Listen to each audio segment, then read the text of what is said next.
Olá, sejam bem-vindos.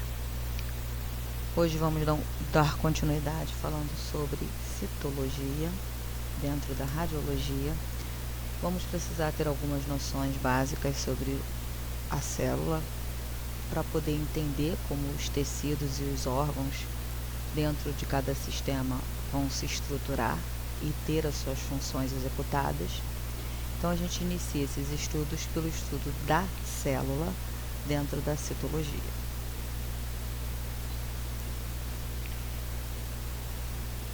Então a gente sempre escuta falar alguns rumores, algumas lendas urbanas, e a gente nunca sabe o que é real e o que não é real. Então a gente vai ter dentro da citologia o estudo das células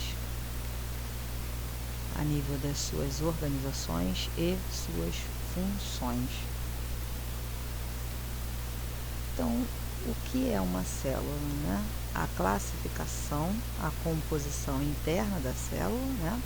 Membrana plasmática, citoplasma, que são as organelas, as estruturas que vão estar distribuídas dentro da célula, o núcleo, que vai classificar se essa célula é desenvolvida ou não, e o ciclo celular, o ciclo de início de produção, o que ela faz ao longo da sua vida, como ela se reproduz e quando ela se extingue.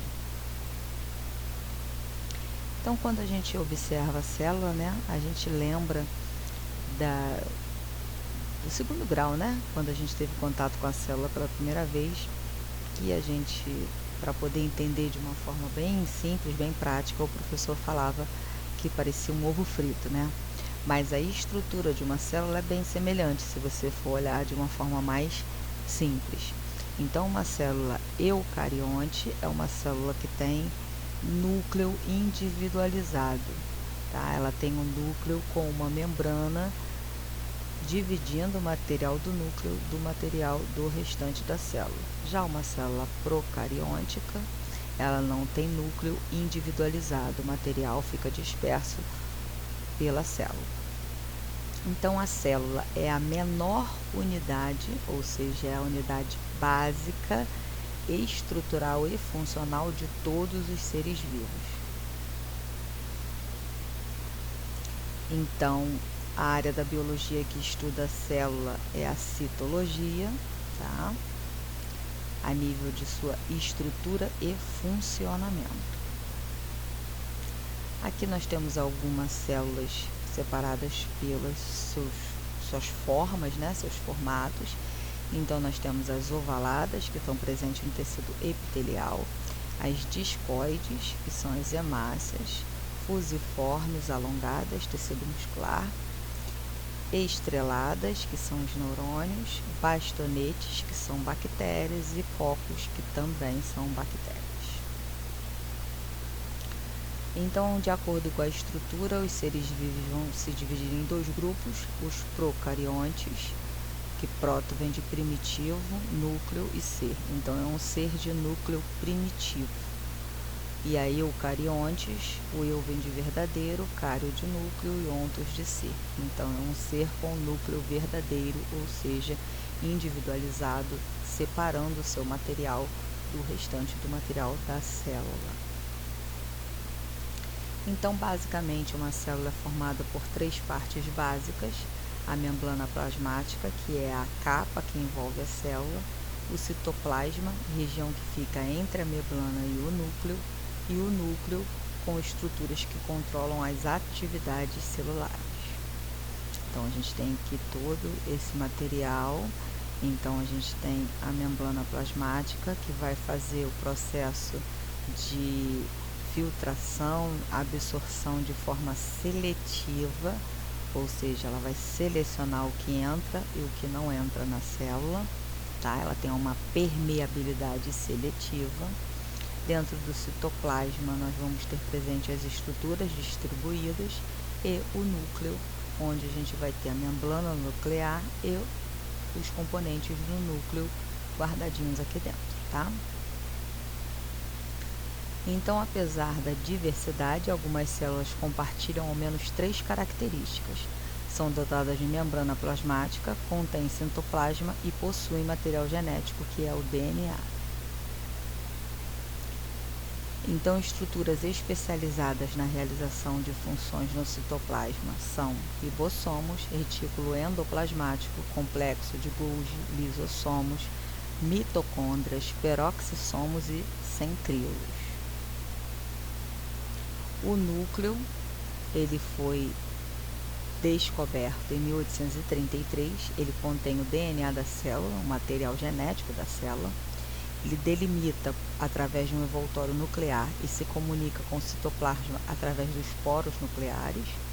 O núcleo ocupa 10% do volume total da célula, tem função de centro de controle, de armazenamento e das informações genéticas. É importante para a sobrevivência e regeneração celular e a divisão celular. Então, quando as células se reproduzem, elas fracionam o seu núcleo e transferem o material genético para a próxima célula da qual ela deu origem. Os cromossomos são uma longa sequência de DNA que contém vários genes e outras sequências de nucleotídeos com funções específicas nas células dos seres vivos. Nos cromossomos dos eucariontes, o DNA encontra-se numa forma semi-ordenada dentro do núcleo celular, agregado a proteínas estruturais, as histonas, e toma a designação de cromatina. Os procariontes não possuem histonas nem núcleo na sua forma não condensada. O DNA pode sofrer transcrição, regulação e replicação. Aí aqui nós temos alguns exemplos, de número de cromossomos na constituição. A espécie humana tem 46 pares, o milho 20 pares, ervilha 14, drosofila 8, cachorro 76 a 78, camundongo 40 e cavalo 64. Aí aqui nós temos o esquema da listagem cromossomial, a formação dos pares. A célula somática maior que compõe o organismo é responsável pela formação de estruturas corpóreas como, por exemplo, o músculo, há ossos, formadas por mitoses sucessivas, ou seja, divisão celulares, a partir da célula inicial, que é o zigoto.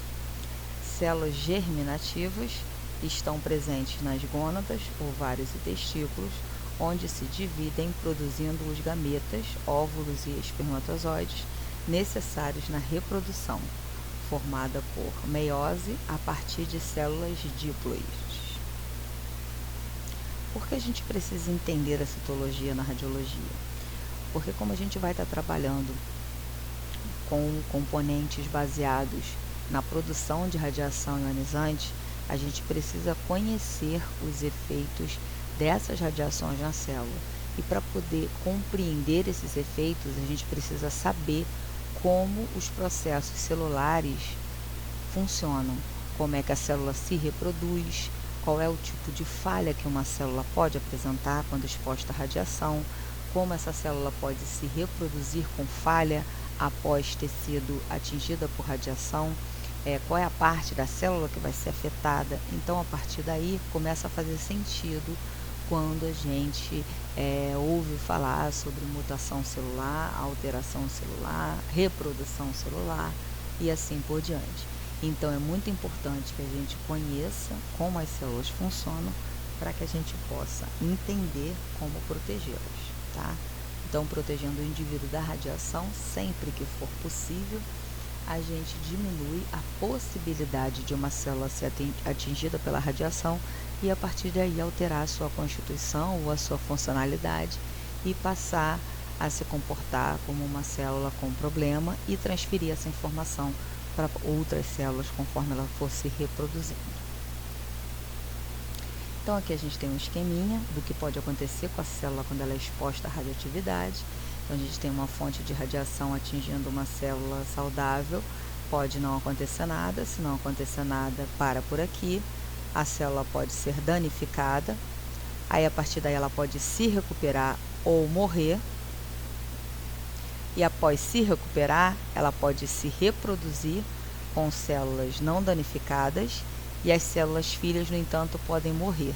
Ou ela pode sofrer alguma mutação, que é propagada ao se reproduzir, e isso pode resultar num tumor, porque essas células vão se reproduzindo com essa mutação, com essa alteração, e vão formar um tecido todo composto por células que sofreram a mesma mutação. Então, aqui a gente tem um outro exemplo, exames como, por exemplo, exames de radioterapia ou de raio-x, mamografia, tomografia, usam radiação ionizante para criar imagens do interior do corpo. Então, atingindo a célula, a gente pode ter todo aquele esqueminha que a gente viu anteriormente. Aí aqui a gente tem um esqueminha sobre as doses que o corpo recebe em milisievert. No crânio, numa tomografia, são 2, medula óssea, a primeira. Aí aqui a gente tem rosto e pescoço, pele, ossos e dentes, músculos, sistema nervoso, porque a gente está nessa região, tórax, a gente tem órgãos, pele, medula, ainda tem passando aqui, músculo, sistema nervoso, pulmão, coração, vários órgãos nobres aqui. Nessas partes verdes, crânio, a gente tem o cérebro, rosto e pescoço, a gente tem tireoide, tórax, pulmão e coração, os seios, a gente tem aqui no abdômen, os órgãos do abdômen, estômago, pâncreas, baço, fígado, rins. A gente tem na pelve, o abdômen inferior, órgãos reprodutores masculinos e femininos. Então, a gente vai ter uma diversidade muito grande de órgãos que podem estar dentro das áreas de exposição, dependendo do tipo de exame que eu estou realizando. E também tem um fator radiação secundária, que pode estar atingindo um acompanhante ou até mesmo um outro paciente, por exemplo, numa situação de leito, em que a gente está realizando o exame do paciente A e o paciente B está no leito logo ao lado do paciente, ele acaba sendo exposto à radiação. Aqui a gente tem uma tabelinha de exposição à radiação, tá? Também contada em milisievert. Aí a gente vai ter aqui várias contagens aqui, ó, o máximo permitido para trabalhadores em situações de emergência, nível máximo permitido para trabalhadores da área nuclear e gerenciamento, tomografia, espaço público, raio-x abdominal de check-up, que é feito uma vez ao ano, raio-x de check-up de tórax, radiação solar, radiação cósmica, radiação ambiente, tem vários fatores aqui. Aí o sievert é igual à constante dos efeitos biológicos da radiação, que é medidas em Gray. Então vamos lá, né? Os efeitos diretos e indiretos das radiações. A radiação interage com as moléculas vizinhas, então na água a gente vai ter os ácidos nucleicos, proteínas, lipídios, carboidratos e interage diretamente no DNA. Então a gente pode ter efeitos a curto prazo ou agudos, náuseas, vômitos, perda de apetite, perda de peso, febre, hemorragias diversas, queda de cabelo, forte diarreia e morte. E a longo prazo ou tardio, vão ser as que vão demorar ou as que não vão ser percebidas logo de início. Ela causa efeitos genéticos, mutação nas células reprodutoras e efeitos somáticos, aumento na incidência de câncer, anormalidade no desenvolvimento do embrião. Então, o fator biológico é o reparo intracelular. A célula tem capacidade de reparar os danos subletais quando a dose é fracionada. Basicamente, o esquema que a gente faz quando o paciente faz tratamento radioterápico. O tratamento, ou seja, a dose total, é fracionada, é dividida em doses subletais para que as células saudáveis tenham a oportunidade de se recuperar e as células com problema não vão ter essa mesma oportunidade. Então, o plano é alcançar o objetivo de exterminar as células com problema e manter as células saudáveis. Então, a gente tem no DNA, a estrutura do DNA, a maior parte dos danos pode ser reparada, há diferentes tipos de danos. A gente tem dano na base, nas fitas simples ou nas duplas, nas ligações cruzadas.